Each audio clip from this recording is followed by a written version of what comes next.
ద్వితీయోపదేశకాండం డ్యూటెరానమీ chapter 8 and verse 15. 8వ అధ్యాయం 15వ వచనం మనం చదివితే దానిలో ఒక మాట రాయబడింది. ద్వితీయోపదేశకాండం 8వ అధ్యాయం 15వ వచనం. తాపకరమైన పాములను తేళ్లను కలిగి ఎడారి అయి నీళ్లు లేని భయంకరమైన గొప్ప అరణ్యములో ఆయన నిన్ను నడిపించారు. రాతి బండ నుండి చూడండి, ఆ మాట అండర్లైన్ చేసుకోండి. ఏ బండ అంటే రాతి బండ అనే మాట అక్కడ మనం చూసాం. యూజువల్గా బండలన్నీ రాళ్లతోనే ఉంటాయి కదా, బంగారం బండలు ఏమైనా ఉంటాయా ప్రపంచంలో? రాతి బండ నుండి దేవుడు నీళ్ళను రప్పించాడనే మాట అక్కడ మనం చూస్తున్నాం కదా. ఈ రాతి బండ మనకు నేర్పించే పాఠం ఏంటంటే, చాలామంది జీవితాలు ఇప్పటికీ కూడా రాతి బండల్లాగానే మిగిలిపోయాయి. రాతి బండ ఏ విధంగా కఠినంగా ఉంటుందో, రాతి బండ ఏ విధంగా కఠినమైపోతుందో, చాలామంది జీవితాలు ఇప్పటికీ కూడా కఠినంగానే ఉన్నాయి. ఆ బండలు బద్దలవ్వలేదు వారి జీవితాల్లో. కానీ యేసు క్రీస్తు ప్రభువుకి అవకాశం ఇవ్వగలిగితే, క్రీస్తు ప్రభువుకి చోటు ఇవ్వగలిగితే, ఆ రాతి బండలు ఏమవుతాయంటే అవి బద్దలవుతున్నాయి. ఈరోజు నీ జీవితం ఎలా ఉందో ఒకసారి పరిశీలించ. రాతి బండ ఏ విధంగా కఠినంగా గట్టిగా ఉంటుందో నీ జీవితం కూడా అలాగే ఉండిపోయిందా? కఠినత్వం కలిగి ఉన్నావా? చాలామంది జీవితాల్లో చూడండి, కఠినత్వం అస్సలు వారి జీవితంలో జాలి, దయ, ప్రేమ, కనికరం ఇలాంటి మాటలకు అర్థమే వారి జీవితాల్లో కనబడదు. భయంకరమైన హృదయాలు అన్నమాట, కఠినమైన హృదయాలు. భార్య బాధపడుతుంటే కొంతమందికి చీమ కుట్టినట్టుగా కూడా ఉండదు, ఏడుస్తూ ఉంటుంది భార్య. ఏదో అనారోగ్యం వచ్చో, లేకపోతే వారి ఇంట్లో ఏదో సమస్య అయ్యో, లేకపోతే ఏదో ఒక రకమైన పరిస్థితిని బట్టో భార్య దుఃఖపడుతుంటే భర్త కనీసం పట్టించుకోడు. అమ్మా ఎందుకు ఏడుస్తున్నావు? నీ దుఃఖానికి కారణం ఏంటి? మనం ఏదైనా చేయగలమా? లేదా నీకు ఏ విధంగా నేను సహాయపడగలను? ఒక్క మాట కూడా భర్త మాట్లాడు. భార్య ఏడుస్తుంటే ఇంకొంతమంది సంతోషించే వాళ్ళు కూడా కనబడుతుంటారు. ఆమెకి ఇలాగే జరగాలి అన్నట్టుగా కొంతమంది ఆశిస్తుంటారు. కఠినమైన హృదయాలు, కఠినమైన భర్తలు కొంతమంది ఉంటారు. భార్యలు కూడా కొన్ని కుటుంబాలు అలాగే కఠినమైన జీవితాలు. బిడ్డల భవిష్యత్తులు పట్టించుకోకుండా, భర్తను పట్టించుకోకుండా, తమ సొంత కార్యముల్లో తనమునకలైపోయి కఠినత్వాన్ని చూపించే వాళ్ళు చాలామంది ఉంటారు. నా జీవితాలు కఠినంగా ఉండాలని దేవుడు ఆశించట్లేదు. అందును బట్టే బైబిల్ సెలవిస్తూ ఉంది, నేను మీలో ఉన్న రాతి గుండెను తీసివేసి మీకు ఏ గుండెనిస్తానన్నాడు ఆయన? మాంసపు గుండెనిస్తానని దేవుడు వాగ్దానం చేశాడు. ఏమన్నా మనలో ఎవరికైనా రాతి గుండెలు ఉన్నాయా? ఇక్కడ ఎవరికైనా? అందరికీ ఉన్నది ఏంటి చెప్పండి? మాంసపు గుండె. మరి దేవుడు ఎందుకు ఆ మాట అన్నాడు? దేవునికి తెలియదా? సైన్స్, విజ్ఞానం ఆయనకి తెలియదా? ప్రపంచంలో ఉన్న రాతి గుండె ఉంటే బ్రతకగలరా? కానీ దేవుడు ఎందుకు ఆ మాట వాడాడంటే, ఉన్నాయి మాంసపు గుండెల్లాగానే ఉన్నాయి, కానీ కఠినమైన పరిస్థితులు చాలామంది జీవితాల్లో ఉన్నాయి. ఇవన్నీ ప్రక్కన పెడితే, భర్తను పట్టించుకొని భార్యలు, భార్యను పట్టించుకొని భర్తలు, తల్లిదండ్రులను పట్టించుకొని పిల్లలు, పిల్లలను పట్టించుకొని తల్లిదండ్రులు కఠినత్వంతో నింపబడ్డారనే ఆ మాటను ఈ రోజున సమాజానికి మనం ఆపాదించగలిగేది. ఎన్ని భయంకర కార్యాలు ఈ రోజున సమాజంలో జరుగుతున్నాయి. మణిపూర్లో ఒక ఫుట్బాల్ స్టేడియం లాంటి ఆ ప్రాంతం, కొండల మీద అంతా కూడా కొంతమంది జాతులు నివసిస్తారు, మైదాన ప్రాంతంలో కొంతమంది నివసిస్తారు. మైదానంలో నివసించే వారిని మెయితీస్ అంటారు.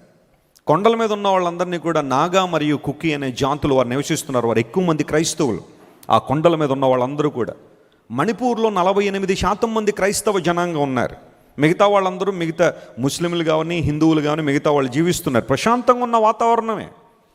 కానీ ఈ కొండల మీద ఆటవికమైన ఆ అడవుల్లో జీవిస్తున్న వాళ్ళకి సహజ సిద్ధంగా ఎస్టీ స్టేటస్ అనేది గవర్నమెంట్ నుండి ఎప్పటి నుండో వస్తూనే ఉంది. వారు దానికి సంబంధించిన ప్రయోజనాలు పొందుకుంటూ ఉన్నారు.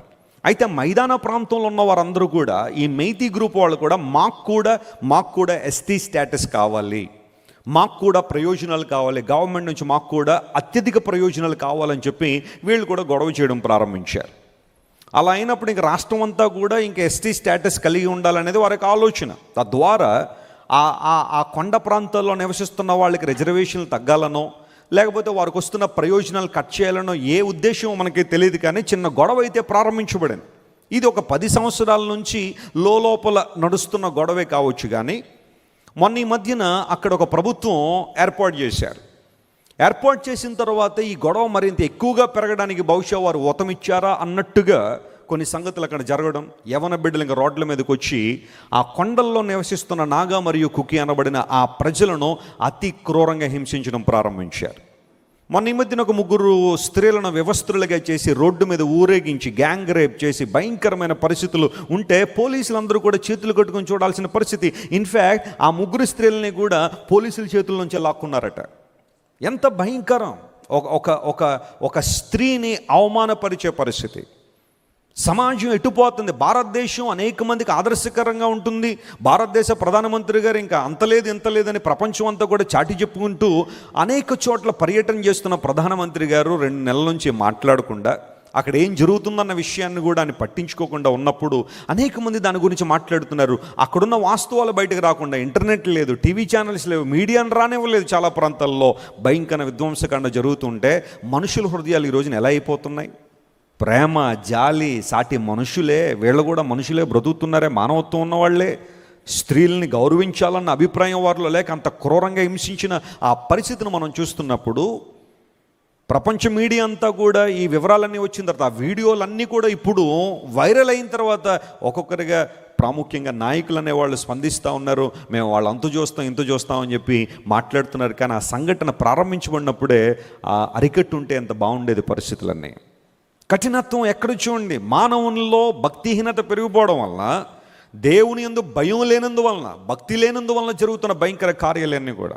రాతి బండలు పగలాలి, దేవుడు అదే కోరుతున్నాడు. యేసు ప్రభు శిలువ మీద మరణించినప్పుడు బండలు ఏమైనాయట?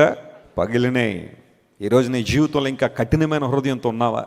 దేవుని మాటకు లోబడిన కఠినత్వం నీలో ఉందా? మీరు ఇంతవరకు విన్న దైవ సందేశం మరియు దేవుని సేవకులు చేసిన ప్రార్థన మీకు ఆశీర్వాదకరముగా ఉన్నదని విశ్వసించుచున్నాము. ఈ సందేశాన్ని మీ స్నేహితులకు, బంధువులకు షేర్ చేయండి. మీకు ఏదైనా ప్రార్థన అవసరత ఉన్నచో మా ఫోన్ నంబర్లకు కాల్ చేయండి. దేవుడు మిమ్మల్ని ప్రేరేపిస్తే విశ్వాసంతో సాగుచున్న ఈ పరిచర్యను ప్రోత్సహించండి. మరిన్ని వర్తమానాలు, పాటలు వినుటకు జాన్ వెస్లీ మినిస్ట్రీస్ అను మా యూట్యూబ్ ఛానల్ను సబ్స్క్రైబ్ చేసుకొనండి. ప్రభువైన యేసుక్రీస్తు కృప మీకు తోడైండును గాక.